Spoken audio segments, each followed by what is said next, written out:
Really good marketing is not about chasing people.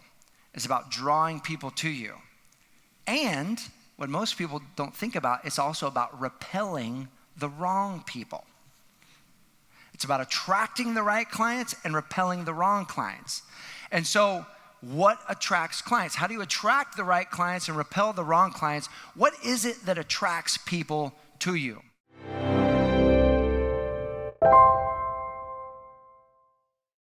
Clients are attracted to people who add value to their lives.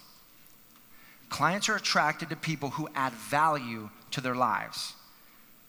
We are attracted to people who add value to our lives. So then the question becomes, how do we as a coach add value?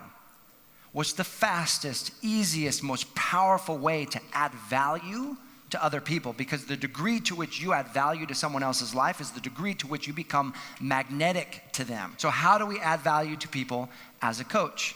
This is the single greatest way. And this is why I think you're gonna love this. By sharing your message. Your message. Lots of people want to downplay this. Your message is the single greatest value add that you can contribute to another human being's life. This message of transformation. Here's a story of Patricia Barnett. One of our Life Mastery consultants wrote this in, and she said, so I'm coming home from training, and I'm in San Francisco. I'm flying out of San Francisco, and the pilot gets on the speaker and goes, we have oversold the flight, and we actually need 2 passengers to give up their seats, and we will actually taxi you over to Oakland and fly you out from there, and we will give you a free ticket voucher.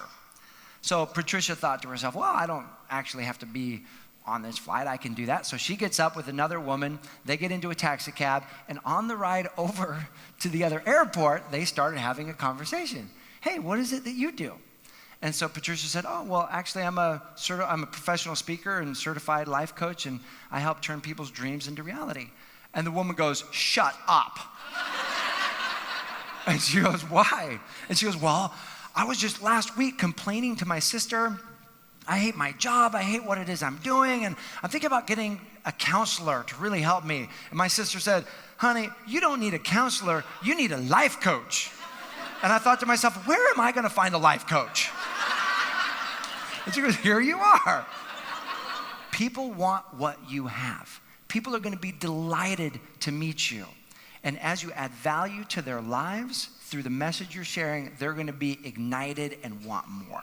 Your message matters. People will hear you and want to work with you because of your ability to master this message, share it from your heart with your energetic signature that no one else on this planet has. So as coaches, our number one goal is this. Our goal is to ignite the fire of the dream in the person with whom we're speaking. To ignite that fire. Most people live in a very cynical world. Most people live in a world of doubters, people who believe in their circumstances more than they believe in their potential. This is the world most people are living and walking in. So when they meet you, it's a breath of fresh air. It speaks to something in them that may have been dormant for a long time. So one of our goals, and our main goal really, is to ignite the fire of the dream in them, to help them tap into that place of aliveness again. Most people are living a very muted life. How many follow? And you will be a conduit of light for them. It will be a breath of fresh air when you step into having dream builder conversations with them.